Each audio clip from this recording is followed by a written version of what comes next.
अद्वैताचा साक्षात्कार करणारे श्रीसंत नरहरी सोनार यांची कथा लक्षपूर्वक ऐका। 1. नरहरीला शिवदर्शन। नरहरी हा कट्टर शिवभक्त, शिवाशिवाय कोणत्याही देवाचे दर्शन घेणारा, पंढरीस राहून पांडुरंगाचेही दर्शन घेणारा, पांडुरंगाचे तोंडही पाहणार नाही, ही त्याची प्रतिज्ञा। तेथील मल्लिकार्जुनाचे देवळात ध्यानस्थ बसण्यात त्याला धन्यता वाटे। शंकराची मनोभावे पूजा करून त्याची स्तुतिस्तोत्रे गायल्याशिवाय त्याला चैन पडत नसे। अभंग गाण्यात गुंग। त्याचा स्वरचित अभंग पहा पहा पहा तुम्ही डोळा, माझा भोळा शंकर भावे तोषे कर्पूर गौळ। हर हर बदता ध्यान धरुनी स्मशानी, जप रामनाम मनी, शंभूचे चरणावरी, लोळे सोनार नरहरी। कारागिरीच्या कामाची कितीही गर्दी असो, देवाची पूजा चिंतन केल्याशिवाय तो कामाला हात लावित नसे। एके दिवशी त्याने कळवळून हात जोडून आपल्या आराध्यदेवाला वंदन केले आणि प्रार्थना केली, हे कर्पूरगौरा उमापते, हे शंकरा, हे महादेवा, हे विश्वनाथा, मी अत्यंत अपराधी आहे, पापी आहे, माझे अपराध पोटात घालून मला निश्चिंत करा। तुझ्या प्रत्यक्ष दर्शनाची मला फार ओढ लागली आहे।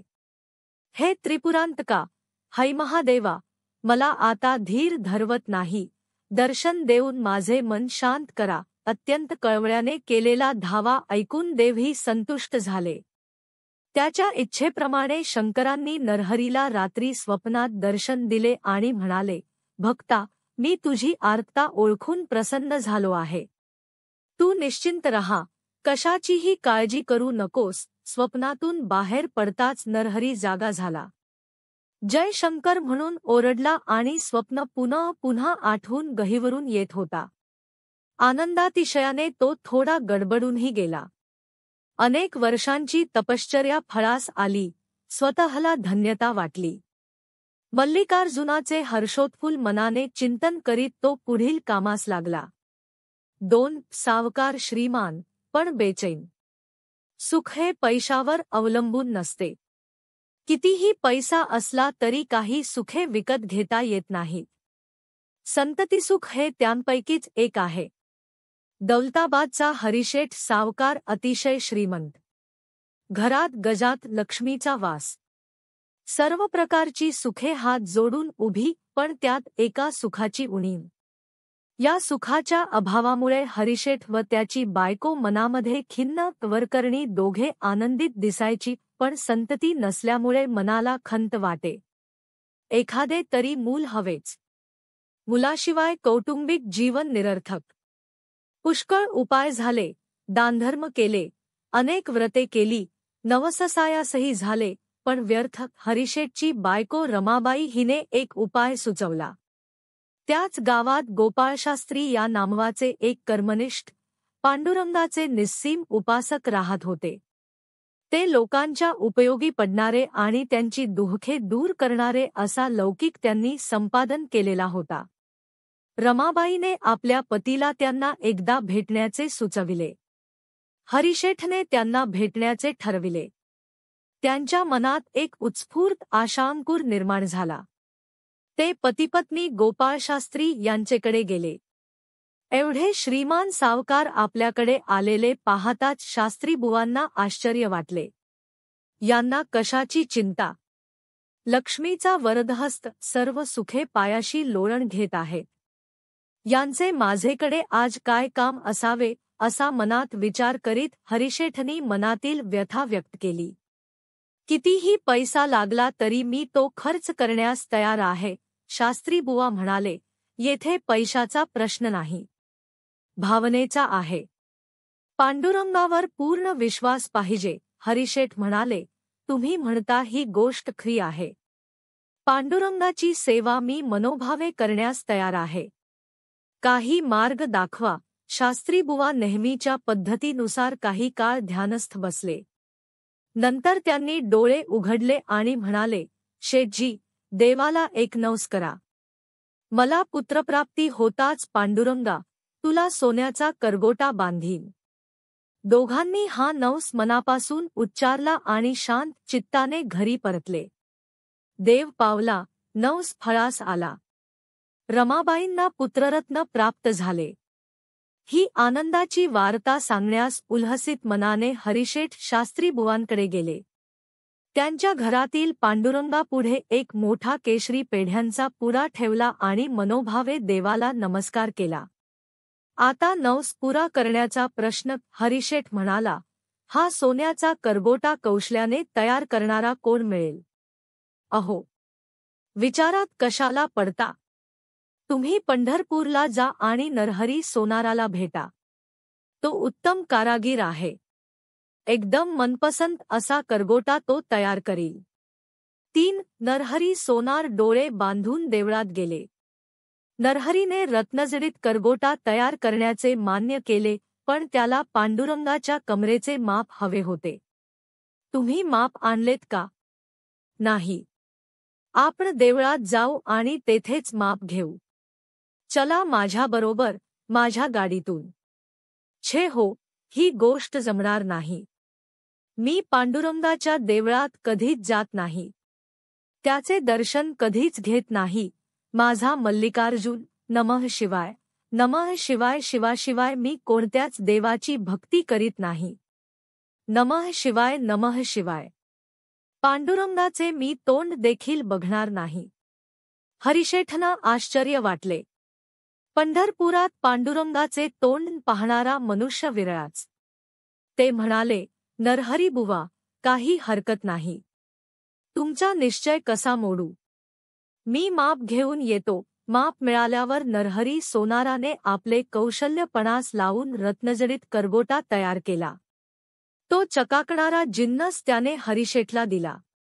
दुसरे दिवशी हरिशेठ आणि त्यांची पत्नी चंद्रभागेवर गेली. तेथे ते स्नान करून शुचिर्भूत झाले. उल्हसित अंतःकरणाने ते पांडुरंगाच्या दर्शनाला गेले. जाताना त्यांच्या मनात अनेक विचारांची गर्दी झाली होती. पांडुरंगा, तू आमची मनोकामना पूर्ण केलीस. घरात बाळलीला सुरू झाल्या. वंशाचा दिवा आमच्या दृष्टीस पाडलास. केवढे भाग्य आम्हांना दाखविलेस. घर आनंदाने भरून गेले. हरिशेठ देवळात गेले आणि नवसाचा लखलखणारा करगोटा पुजाऱ्याच्या हातात विला. पुजारीही त्या चकचकणाऱ्या करगोट्याकडे पाहून आनंदित झाला आणि म्हणाला, हा जिन्नस नरहरी सोनाराने बनविला असणार. त्याच्या इतका उत्तम कारागीर उभ्या महाराष्ट्रात भेटणार नाही. असे बोलून पुजाऱ्याने तो करगोटा देवाच्या कमरेस लावला. अरेरे, काय करावे? करगोटा आखूड झाला. हरिशेठ मनाने खडू झाले, पण म्हणाले, आणा इकडे, मी तो थोडा वाढवून आणतो. ते तडक सोनाराकडे गेले आणि थोडा वाढवून देण्यास त्यांनी सांगितले. दुसरे दिवशी तो वाढविलेला करगोटा घेऊन हरिशेठ देवळात गेले. पुजाऱ्याने तो देवाच्या कमरेला लावताच तो फार मोठा झालेला आढळला, कमरेतून सहज गळून पडणारा. हरिशेठ बुचकळ्यात पडले. आता काय करावे म्हणून ते सचिंत झाले, अस्वस्थ झाले. पुजारी म्हणाले, करगोटा तयार करणाऱ्यानेच माप घेतले असते म्हणजे बरे झाले असते. हरिशेठ खिन्न मनाने पुन्हा सोनाराकडे गेले आणि सर्व हकीकत सांगितली. त्यालाच आता उपाय विचारू लागले. सोनार म्हणाला, खरे म्हणजे मीच माप घेणे इष्ट, पण मी देवळात जात नाही. यावर हरिशेठने एक उपाय सुचवला. ते म्हणाले, तुम्हांना पांडुरंगाचे तोंड पाहायचे नाही. मी तुमचे डोळे बांधतो आणि तुम्हांना तुमचा हात धरून देवळात नेतो. तुम्हीच माप घ्या म्हणजे झाले. नरहरी विचारात पडला, पण लगेच त्याने होकार देताच तो हरिशेठच्या गाडीत बसून देवळात गेला. डोळे बांधून आलेल्या नरहरीकडे पाहून लोक चकित झाले. काहींना आश्चर्य वाटले. काहींनी त्याचा उपहास केला. तर काही कुचेष्टेने हसले सुद्धा. देवळात गेल्यावर नरहरीपुढे नवीनच समस्या निर्माण झाली. माप घेण्याचा प्रयत्न करताना ती विठ्ठलमूर्ती तो हातांनी चाचपू लागला. त्याला शंकराचीच मूर्ती हाती लागल्यासारखे वाटले. मस्तकी जटाजूट, गळ्यात सर्वांचे अलंकार, असा शंकराचा थाट त्याच्या हातास लागला. तो म्हणाला, हे तर माझेच आराध्य दैवत. म्हणून त्याने बांधलेले डोळे सोडले व मूर्तीकडे पाहिले. तो ती शंकराची नसून विठ्ठलाची मूर्ती त्याच्या दृष्टीस पडली. त्याने पुन्हा डोळे झाकले व मूर्तीस चाचपून पाहिले. तो पुन्हा शिवमूर्ती त्याच्या हातास लागली. नमः शिवाय, नमः शिवाय म्हणून तो गरजला. त्याला आश्चर्याचा धक्का बसला. अहो, ही पांडुरंगाची मूर्ती आहे. डोळे उघडून पहा. शेवटी डोळ्यावरचे फडके बाजूला केले आणि काय आश्चर्य! समोर विठ्ठलाची हसरी प्रतिमा त्याने निरखून पाहिली. पण मग आपल्याला शंकर कसे भासले? एवढ्यात त्याला पुढील उद्गार ऐकू आले. नरहरी, शंकर काय किंवा विठ्ठल काय, ही एकाच देवाची स्वरूपे आहेत. अज्ञानाने तू द्वैतभाव मनात धरला होतास. देव एकच आहे. अद्वैत लक्षात घे. हे शब्द ऐकताच नरहरी सोनाराला पुढील उद्गार स्फुरले. शिव आणि विष्णू एकची प्रतिमा. ऐसा ज्याचा प्रेमा सदोदित. धन्य ते संसारी नर आणि नारी. वाचे हर हरी उच्चारित. सोनार नरहरी देखे द्वैत. अवघा मूर्तिमंत एक रूप. अशाच प्रकारच्या कथा ऐकण्यासाठी लगेच चॅनलला सबस्क्राईब करा व बेल आयकॉनवरती प्रेस करा. धन्यवाद.